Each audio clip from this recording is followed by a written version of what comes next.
Thank you, moderator. Good morning, everyone, and a warm welcome to the Q1 FY22 results conference call of Glenmark Pharmaceuticals Limited. Before we start the call, a review of operations of the company. For the first quarter of FY21-22, Glenmark's consolidated revenues from operations was at rupees 29,649 million, as against rupees 23,448 million, recording an increase of 26.4% year-on-year.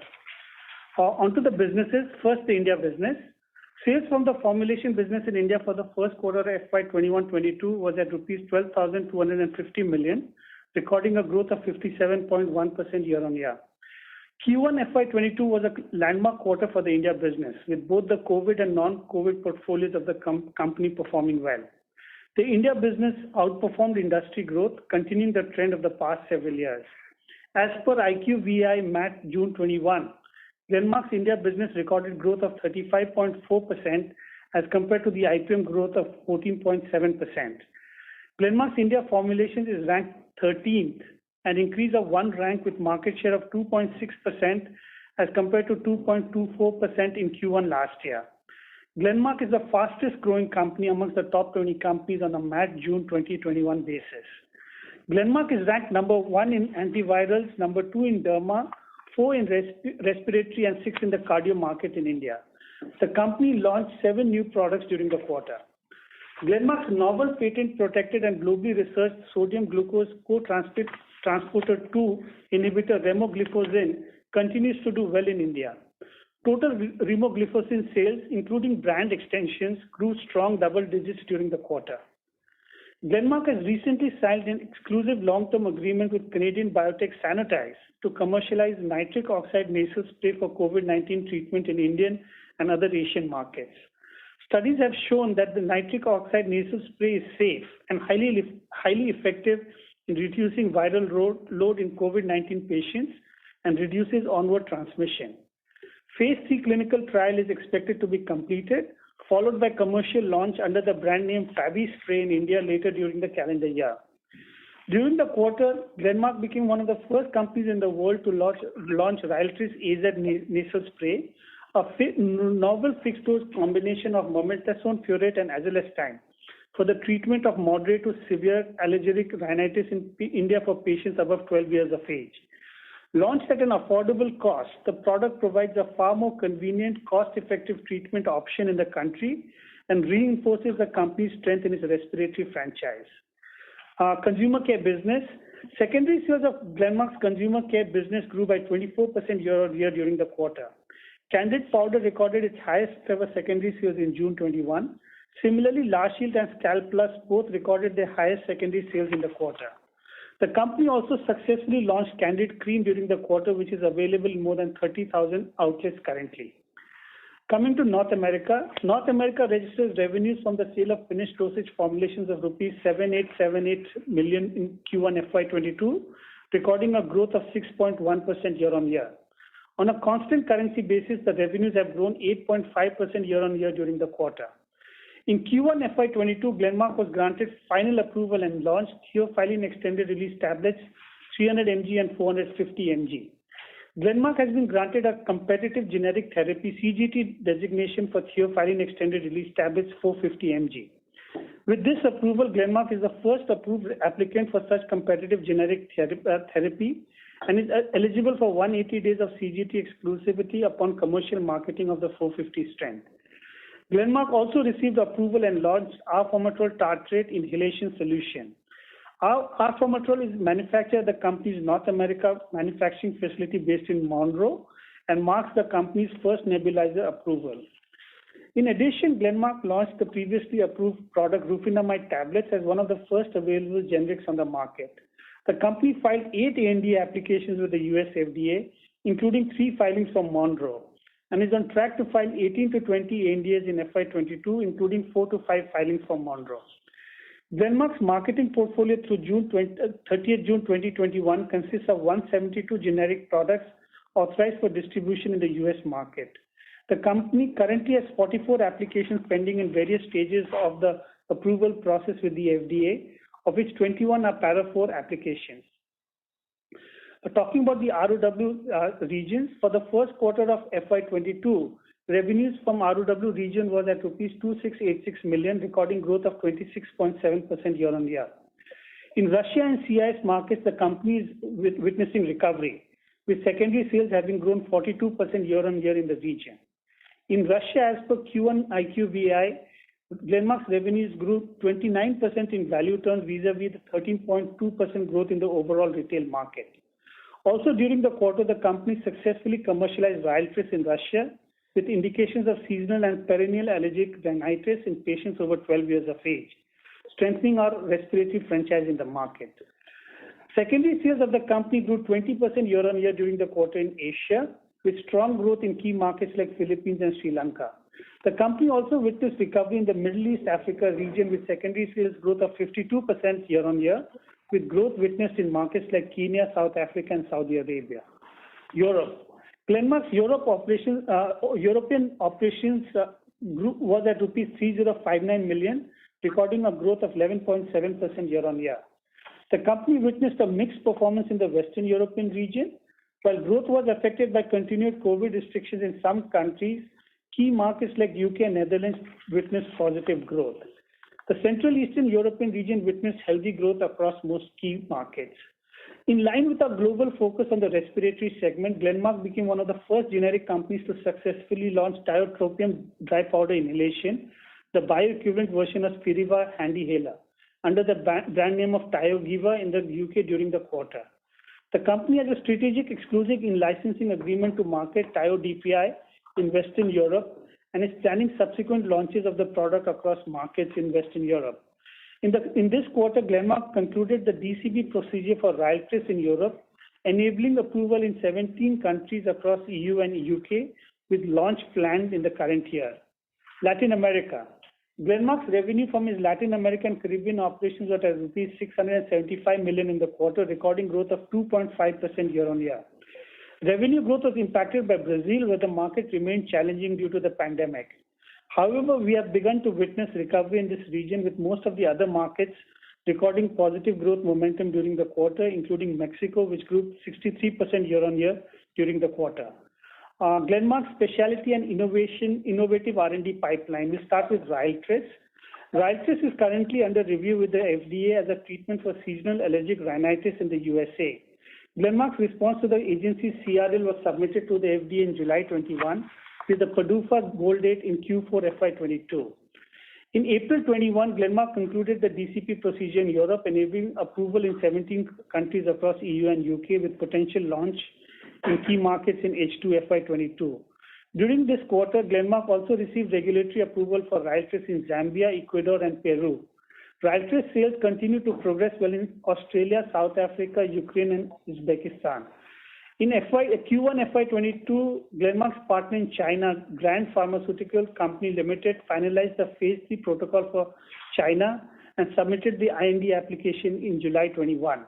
In South Korea, Glenmark is working with its partner Yuhan Corporation to potentially launch the product by H2 FY22. GBR310.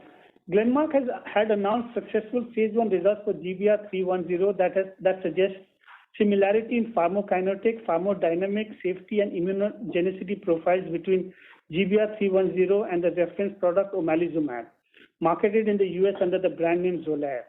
The company is in discussions with potential partners and is targeting to conclude a deal before initiating phase 3 studies. GRC39815. GRC39815 is the company's respiratory pipeline asset being developed as an inhaled therapy for treatment of mild to moderate COPD. It is currently under phase 1 clinical development with a single ascending dose study in the US. The phase 1 study is expected to be completed in the next few quarters.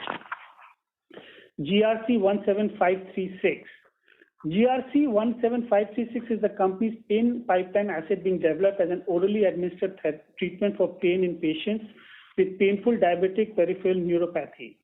A regulatory submission to DCGI for conducting the phase 2B DRF study in India was done in Q1 FY22, and the study is scheduled to be initiated in the next quarter. The company is evaluating further options, including out-licensing for the molecule. GRC54276. GRC54276 is being developed as an orally administered IO adjuvant treatment for patients with solid tumors in oncology. Preclinical in vitro and in vivo profiling was completed in Q1 FY22, and preclinical DMPK and non-GLP toxicology studies are currently underway. Further evaluation of the molecule is ongoing to advance towards clinical studies. Glenmark Life Sciences, GLS. The equity shares of GLS were listed on BSE and NSE on 6th August 21, following a successful IPO. Pursuant to the IPO, GLS published its unaudited financial results for the first quarter of the financial year on 13th August 2021. For the first quarter of the financial year, GLS registered revenue from operations including captive sales of rupees 5249 million as against rupees 3969.7 million during the same quarter of the last financial year, recording growth of 32.2% year-on-year. The EBITDA margin for Glenmark Life Sciences including captive sales was 31.3% for the first quarter of this financial year. For Q1 FY22, external sales for GLS was at rupees 3040 million as against rupees 2348 million, recording growth of 29.5% over the corresponding period last year. For further updates on GLS, please log on to www.glenmarklifesciences.com. Ichnos. Glenmark has invested rupees 1617 million, which is around $21.9 million, in the first quarter of the financial year as compared to rupees 1735 million, which is 23 million in Q1 last year. For further updates on the pipeline and the organization, please log on to www.ichnossciences.com. The pipeline update for the first quarter is published on this site. Key objectives for FY22. We expect revenue growth of 10 to 15% during the year. We expect to sustain EBITDA margin performance at similar levels of FY21. We expect to reduce debt by at least rupees 16 billion during in FY22 through a combination of free cash generation and IPO proceeds. Post FY22, the strategic priority is to enhance the free cash generation for further debt reduction. We prioritize this over R&D investments and capital expenditure.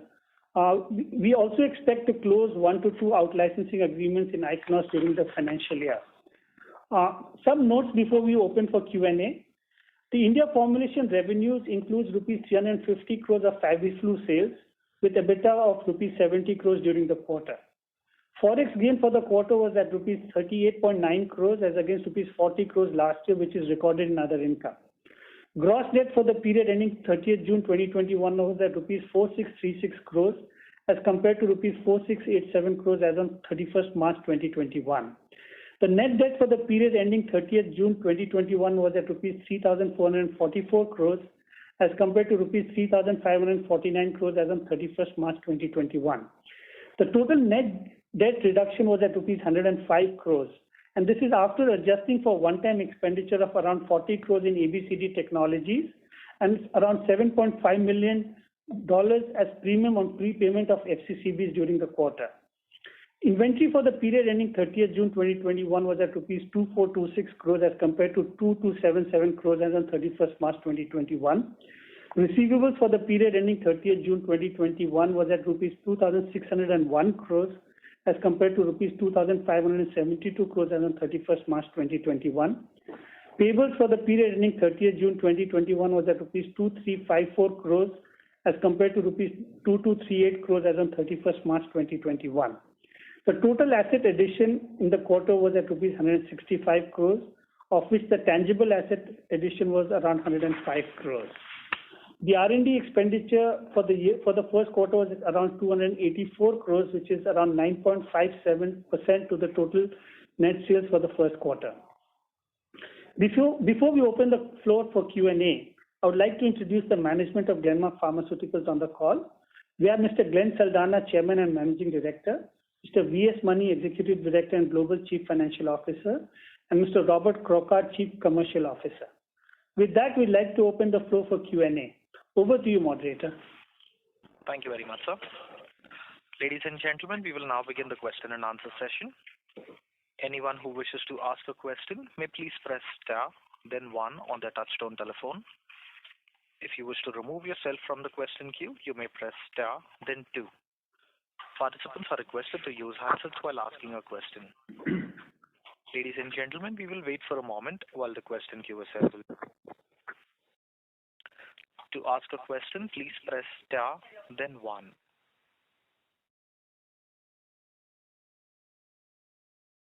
The first question is from the line of Prita from Enam Holdings. Please go ahead. Hi, thank you for taking my question. So I had two questions. The first one is on the debt repayment from operating cash flow. So is it fair to assume that around 400 to 500 crores of debt repayment will be made through operating cash flow? Yeah, Krish, about 400 crores will be paid from the operating cash flow. So we have set a target of about 1600 crores. So of that, the IPO will give us at least 1200 plus. Because whatever we receive in the IPO, there is some amount of issue expenses, as well as on the OFS side, there will be some tax on that. So net around 1200 will come from the IPO, whatever we are using, and balance 400 plus will at least come from the internal generation of cash flows. Okay, and my second question was on the Iconos licensing deals that you mentioned. So is there any timeline we can expect when it's likely to happen, whether Q3 or Q4 of this year? So, Krish, our target is to close this fiscal year at least one deal, right? So between 1 to 2 deals is when we'll close this fiscal year. I mean, we've made a lot of progress, and we are pretty confident that should happen. Okay, thank you so much.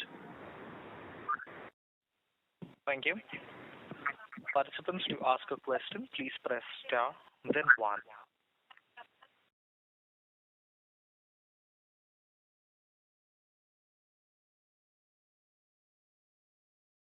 Participants, to ask a question, please press star, then 1. The next question is from the line of Nitin Agarwal from DAM Capital. Please go ahead. Hi, thanks for taking my question. Glenn, just taking away up from the last question, around, in your commentary that you've sort of stated in the presentation, in terms of a strategic priority being prioritizing debt reduction going forward over capex and R&D. Can you just help us talk a little bit more through in terms of how you're looking at subsequent to FY22 on this whole, on how you look at the utilization of cash flows? So what kind of debt reduction does it imply, and what does it really mean for the balance sheet, post FY22? So I think, Nitin, strategically, what we are saying is, as Mani mentioned, right, we generate 400-500 crores from the business this year. That should keep escalating every year, right, in FY23 and 24. So, I mean, if you run the math, right, I think, we will have very, very low debt, net cash or net debt numbers, right, by the end of FY24, right? Right. So every year you can expect the numbers, the free cash to keep escalating, right, from the business. That's what we are targeting. And is there a number that we're working with in terms of what we're looking to reduce a net debt by over the next 2 years? Barring pure force FY22? I mean, Nitin, again, if you read what I'm saying, right, I'm saying that from this year onwards, every year, the free cash generation of the business will keep escalating. And all that free cash will go towards reducing the net debt. So if you do the math by FY24, it will be a very low number. Right. And secondly, on just to associate a point, so how should we look at the capex now for the business over the next 2 to 3 years? We obviously got the GLS listing. They have their own growth plans. Taking that into account, what kind of annualized capex number we should look at now, including tangibles and intangibles? So Nitin, I'll take that question. So what we are saying is that going forward, we are looking at about 650 to 700 crores, and maybe next year onwards a little bit lower, 650 or so. So as you can see, even in the first quarter, that probably will be the trajectory at which we will do. We are about 160 or so in the first quarter. So I think 650 to 700 is what we look for the current year, and going forward it will be more towards 650 or so, and that will include the GLS capex as well. Because many of our important capex decisions are already implemented in terms of Monroe and etc., and also some of the other things in terms of in-licensing, etc. So on a broad basis, we are looking at this as a number. Yeah. And Mani, this number will continue for at least, till what time are we comfortable with this kind of capex before we sort of step up capex again? About 3 years, Nitin. Beyond that, visibility is difficult, but 3 years at least, yeah. Okay, thanks. So one more, so Glenn, on the business, we talked about the India business, the whole nitric oxide licensing deal that you've talked about. I mean, the product, I mean, can you just talk us through your own thoughts on this product and the possible potential of this product and when does it begin to sort of impacting the numbers potentially? Sure. So Nitin, obviously this is a very exciting product, primarily because we think it'll not only work in treatment of COVID, but mainly prevention of COVID. And being a nasal spray, there's the convenience aspect. You can use it, pretty frequently, for prevention of COVID. So it's a very exciting product. We are hoping we started the phase 3 clinical trial in India, and we are hoping if we do get an emergency use authorization, we could launch sometime as early as October, November, otherwise close to the December timeframe. Okay. And for this is going to be a device product. So this is going to be what, our internal manufacturing, or this is something that you're going to be sourcing, Glenn? So initially it's sourced, but then we will make it ourselves. Okay. And lastly, associated, I mean, aside of these COVID opportunities, related opportunities which are there, I mean, how is the base business looking like for India? So India, Nitin, we've clearly been among the fastest growing companies in India, and we continue to sustain that growth momentum. And we are very excited about the prospects of India. I mean, we have 2 or 3 big launches in this month and next month. So I think that will drive India growth. So I think all in all, next 2-3 years should be good years for the India business for us. Okay. And if squeeze in a last one on the US, I mean, how is the, there has been a lot of talk around generic pricing pressure, and most of our peers, companies have faced pressure in the current quarter. What has been our experience, given the fact that our portfolio has been significantly, eroded it has significant pricing pressure on the dermatology side over the last several quarters. And what does the Brovana launch really imply for us in terms of, we haven't seen much, how meaningful a product, what kind of market share are we looking on the product going forward? Robert, you want to take that? And it's I'll take that for you. It's Robert here. So first of all, I think on the pricing erosion side, we have seen, a bit of an increase, and we're probably looking at it in a bit of more around the high single digit levels. And of course, this has an impact as we go along. When you're looking at your question on the Brovana, just to remind you that we really launched the product right at the end of June. So it's still very early days and didn't really have a big impact in quarter one. However, as it stands today, we already have a 28% share. So we're still pretty optimistic in terms of what this product can bring us. Sorry, I missed the last part, Robert. What did you say about where we are currently on the product? So currently, our market share on Brovana is around 28%. So we're making good progress. What I did say was that we only launched at the end of June, right? So the impact in quarter one was low, but we're quite optimistic about quarter two moving forward.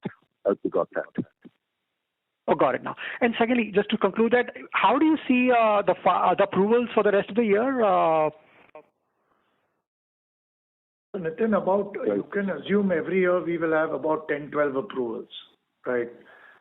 So we expect at least another 7-8 approvals yet this year. Okay. Thanks, Glenn, and best of luck. Thank you. The next question is from the line of Shyam Srinivasan from Goldman Sachs. Please go ahead. Hi, good morning, and thank you for taking my question.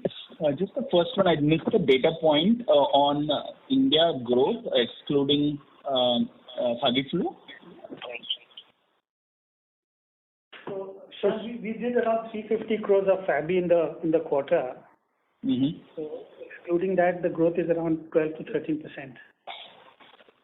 Yeah, okay. So I note that down. So just surprised, right, that if we remove that, then we're talking about the domestic growth as well. Was it that the COVID portfolio kind of impacted the non-COVID part of the portfolio, or how should we, and we talked about growth in India domestic business, so just trying to understand why the weakness in the rest of the portfolio. So I think, Shyam, overall, 12-13% is a decent number for without COVID, right, in terms of growth. I mean, I don't know too many companies who are delivering above that, right, in India, if you take out the COVID products. So I think it's a decent growth overall, right, on the core business, even without the COVID products. And, if we can sustain, 13-14%, right, for the rest of this year, I think that'll be a great performance for the India business without the COVID portfolio, basically. Okay. So maybe when we didn't have a base impact like last year, perhaps, right? Like the other guys. Maybe would that be another way to look at it? Yeah. Yeah, but even then, Shyam, I mean, look, the Indian IPM, right, if you strip out COVID products, is like in the double-digit range, okay, right, at best. Okay. So it's not like, we are underperforming the IPM. We've always done better than the IPM, and we will continue growing from strength to strength in the India portfolio with all the new launches that we have. Got it. And then just one on the pricing environment in how you would look at it for the domestic India piece. Are we, we've seen so far at least industry seem to be growing on the back of price growth as well. So how is it for us? I think, overall, the pricing environment is stable in India, and most of our growth is coming out of new product launches and volume growth, right, more than just price growth. Got it. That's helpful. Just moving over to the US, the 28% market share for Brovana, what is the denominator we are talking about? Because we have an AG, we have other players as well. So just trying to understand, like for like, are we comparing with the whole market, including brand, or if you can help us, please? This is on the overall market, Shyam, right? On the overall Brovana market, include. Okay, and how do we? Yeah, I'm here. I can hear you. Hello. Yeah. Sorry, Glenn, you were saying that it's of the overall market, right? Yeah, and it will take time. Look, it's not going to get captured immediately, okay? Right? So please don't take this as, next month you'll see the IMS sales or IQVIA sales and expect the reflection. It's not going to happen. It will take time to build up, okay? But I think Robert's statement was more in terms of what we've already captured so far, in terms of market share. Yeah. Okay, some of this could be contracted as well and not yet sold. Maybe that's the way to look at it. Absolutely. Got it. Last question is on the R&D expense. So I think it was called out at about 9.6, 9.7%. So it seems to have come out of that double-digit number. How should we look at this now on a go-forward basis? So, Shyam, Mani here. So last year we did about 11.5% or so. So this year we'll track somewhere. Well, the first quarter was a little more muted. We'll track somewhere between 10 and 11%, more towards the 10.5 or so. That's where we'll be. So in terms of over the last 2-3 years, we have progressively kind of come off substantially. Got it. And you called out, I think, 20 million for Ichnos, right? 20 million for almost 22 million. And what Ravi called out was 21.9 million. Okay. Got it. So, and the remainder is for generic R&D at this point of time. Yeah, the remainder is generic R&D, yes. Got it. Thank you and all the best. Thank you. Thank you. The next question is from the line of Prakash Agarwal from Axis Capital. Please go ahead. Yeah, hi, thanks. Good morning to all. My first question is on the India business. So Favi did phenomenally well, and just trying to understand how's the run rate been in July, August, and what is the expectation? How do you see this product? Are we seeing lower uptake given cases are down, or billings are still going on? So Prakash, we've had virtually no sales of Favi, right, in the last, in July and August. And even June has came off pretty significantly. Okay. And looking at Q2 of last year, you had a heavy bump there. how do you expect, the remaining 9 months, going forward for your India business? So I think Q2 in India obviously will be negative growth for us on the India business. But I think overall Q2 we are expecting a very good Q2 on the back of a lot of traction that we are seeing in the ROW markets in Europe. The US we are expecting close to double digit. So I think we are expecting a strong Q2 on a consolidated basis. However, on India we will be negative in Q2 because of the high Favi sales we had last year. Okay, fair enough. And the correlation of lower gross margin is a function of Favi sales. Is that right? Yeah, Prakash. The lower gross margin is clearly a function of Favi sales. So as and when we don't have COVID sales, we'll automatically go back to where we used to be at 66-67%. So we do expect the gross margins to normalize from Q2, which is. Yeah, broadly. As and when the COVID sales are off, it will definitely be there. That's the normal margin. And India sales, we are saying that ex-Favi anyways we are guiding for 10-12% growth. Yeah, absolutely. Yeah. Okay. And second one is on, the investments. So clearly we have moderated our capex, R&D, etc., and costs as well. So the free cash flow is very good. I'm just trying to understand what are we thinking about, next level of investment, if at all, where would that be over, this year, next year? What are we thinking about investments now, and in which space? So Prakash, our primary objective right now, as we've said in our guidance, right, is to accelerate the free cash of the business and to pay down debt, right? And the next 2 years or 3 years will go clearly in that as the primary objective. Outside of that, you may see some in-licensing deals in certain geographies to accelerate the business. But money also guided towards the total capex, right, for the next few years. So it's all within that, right, in terms of in-licensing cost. And Monroe investments largely done, right? Monroe is done. Okay, so capex for this year, next year is looking how big? So as I guided earlier, Prakash, around 650 to 700. Next year may be closer to 650. This is what we're looking at. Okay, and these are, just closing the loop here, these are maintenance capex, or is there anything, that intangible is how big here? Yeah, so largely in GPL, most of them will be maintenance capex, but in GLS, as we had, like to tell that they are obviously spending some money on putting up some capexes in their plants and something on the oncology side. So those are not maintenance, that are like greenfield investments. Yeah. Okay, perfect. Thank you so much and all the best. Thank you. Participants, to ask a question, please press star, then 1. The next question is from the line of Kunal Randeria from Edelweiss. Please go ahead. Good morning, and thanks for giving me this opportunity. Glenn, you have had some niche launches budged up like Brovana, Theophylline, Filexi. Just wondering, how do you see launches in the second half? Do we expect such launch quality, or you see some period of consolidation before it starts to improve? And secondly, how many of your pipeline products are sole FTS or some which meet the CGT designation?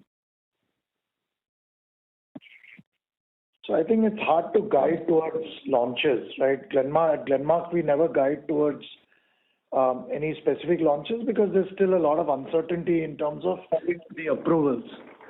So, we prefer not to put out any color on the quality of launches, at least in this year. But I think strategically as a company, we make sure that we only file products which have got a certain value built in them, whether it is CGT status, whether it's first generic, whether it's in the first wave of generics. So we're very focused in terms of what filings we do. So obviously, a lot of that will translate into the quality of launches, right, as and when they do come up. So I think all in all, the US business, our perspective is if we are able to, grow this business around 10%, 10-12% every year, I think we've done well. And this year we are clearly positioned to grow at about 10%, the US business. Sure. But any sort of number or maybe some range you would like to give for CGT or FTF products? Not for this year, but maybe in your pipeline. No, we don't guide to any FTF or CGT or any of our pipeline. Sure. No worries. The second question is actually on a Ryaltris. So firstly, what was the CRL about that has led to this delay of a few months? And secondly, I understand it's still early days in the EU, but what has been the feedback so far from the doctors as well as payers? So regarding the CRL, regarding the US CRL, it was primarily on account of our Baddi manufacturing facility, which is under a warning letter. What we've done is we've now transitioned onto a US manufacturing location, and we have refiled basis that. So we are hoping it'll go through it should get approved basis that this time.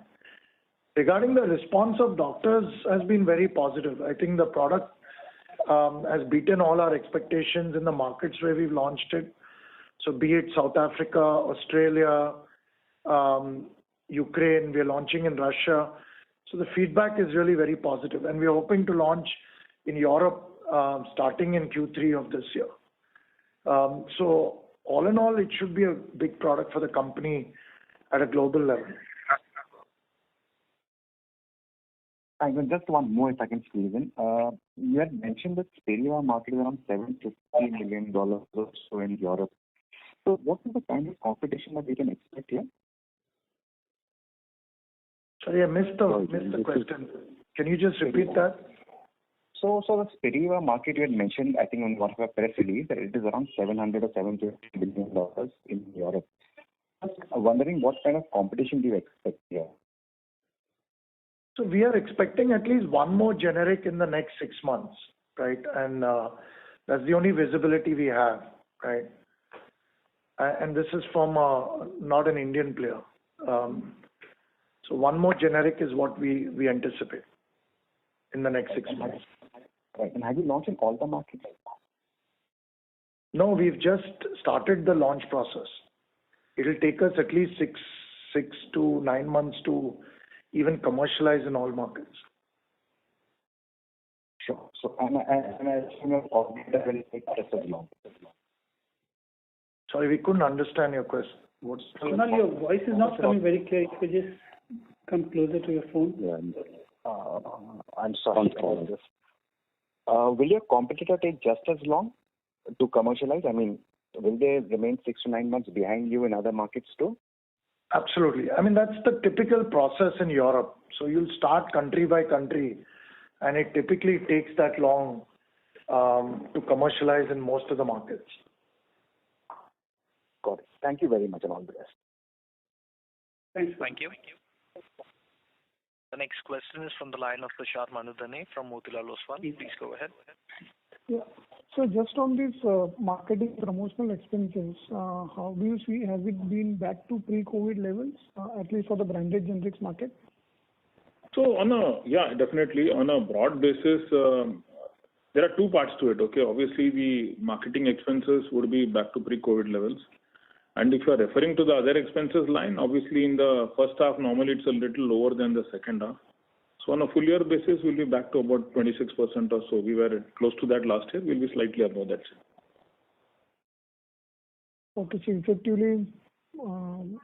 effectively, let's say improvement in gross margin ex FabiFlu to some extent. Yeah. I mean, that will also happen. I mean, it's not like everything is planned that way, but historically, if you look at it, our H1 normally the overall other expenses are a little lower compared to H2, and normally the sales are also a little higher in H2.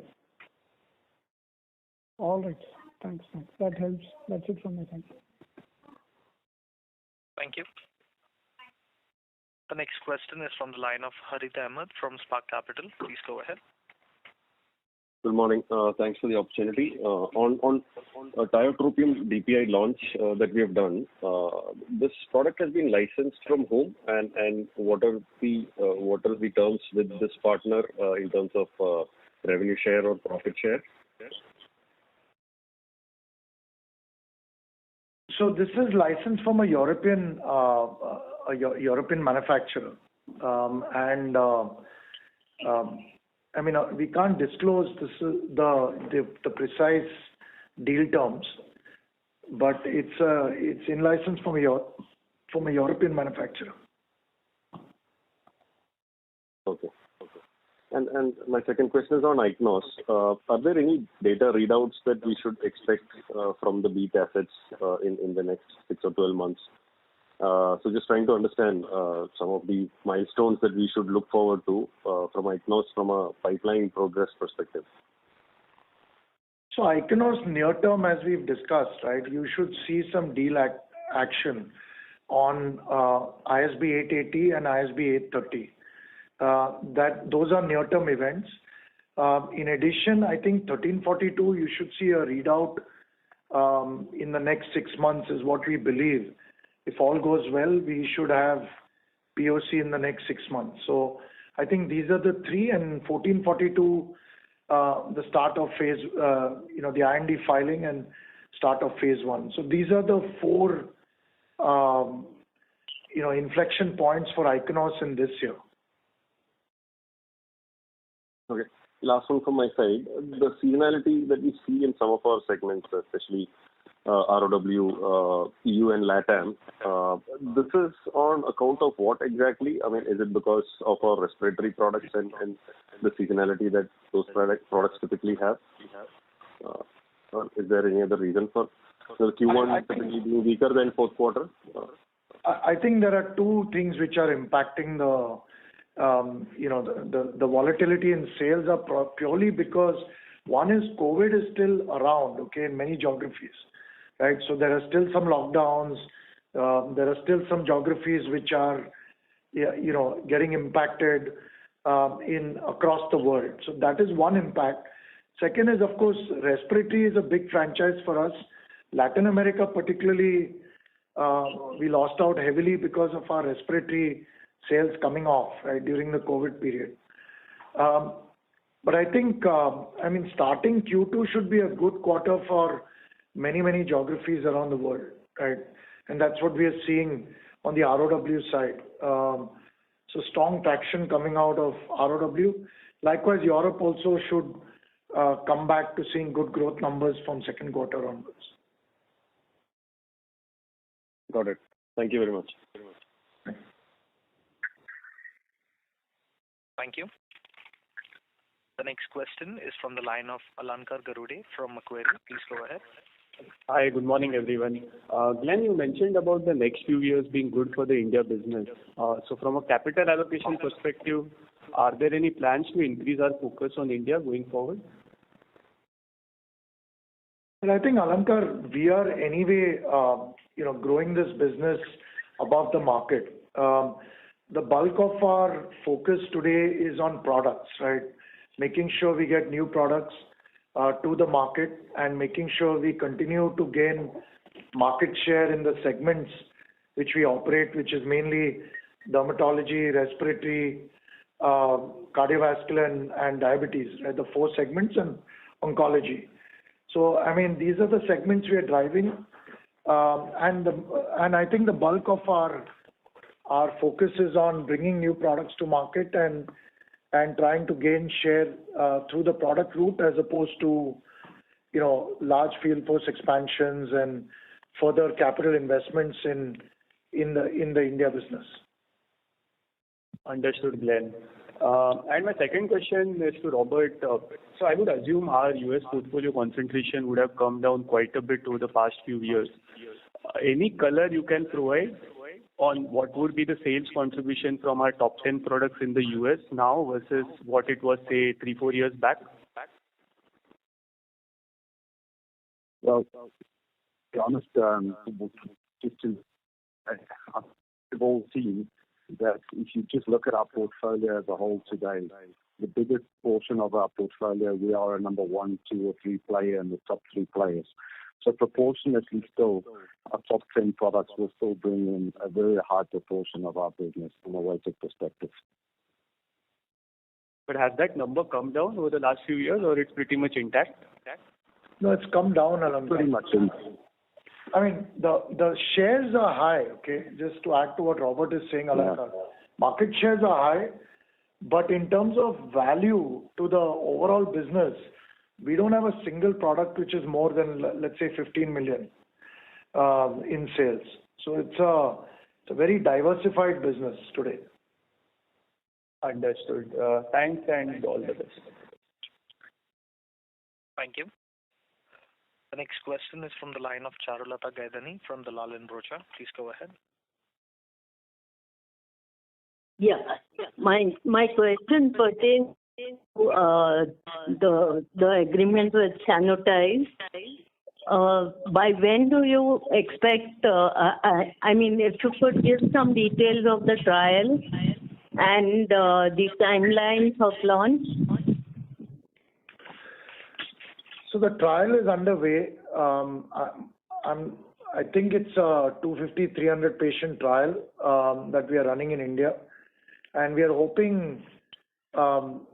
It all depends on the regulators as to when they would approve us and whether we would get emergency use authorization or we would have to complete the trial and then launch it. So it could be anywhere from October right up to December time frame is what we anticipate. For the EUA filing? No, this is for either EUA or final approval. Okay. And in terms of my second question on the ROW market, whatever supplies are going into ROW, are they mainly COVID related or they are mainly the other products? So I can take that. I mean, what we have seen in the last quarter is honestly across the board through all the ROW countries, whether it's Africa, Asia, CIS, also, Middle East, even our Russian business, on our base business, we've seen exceptional growth. So we are very optimistic about our business today. And just to answer you in short, in quarter one, there was very little of the COVID products that went out into ROW. Okay, so what would be the percentage for COVID? COVID is very small. It's negligible. The COVID products are negligible in ROW. Okay. Fine. All the best. Thanks. Thank you. The next question is from the line of Prakash Agarwal from Axis Capital. Please go ahead.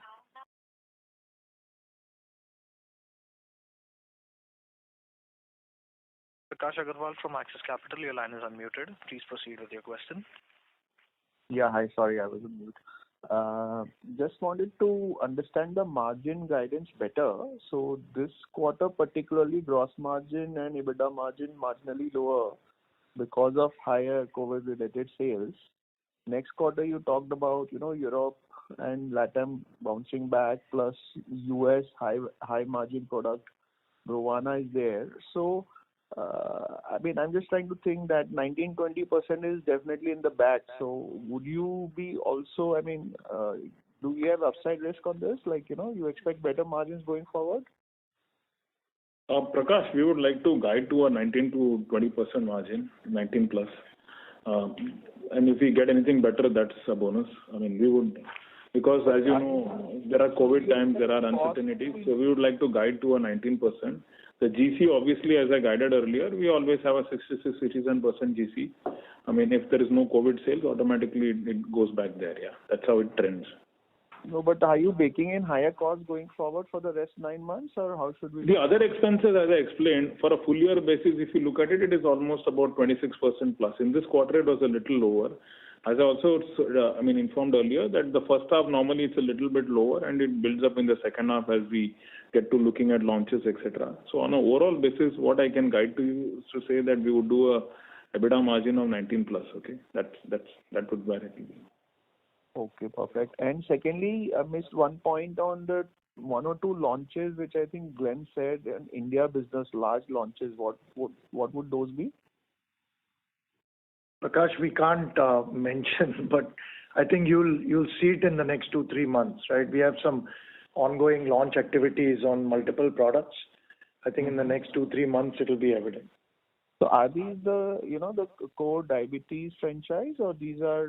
This is all within our therapeutic areas. Non-COVID. Correct. Okay, fair enough. Okay, thanks a lot. Thank you. Ladies and gentlemen, that was the last question.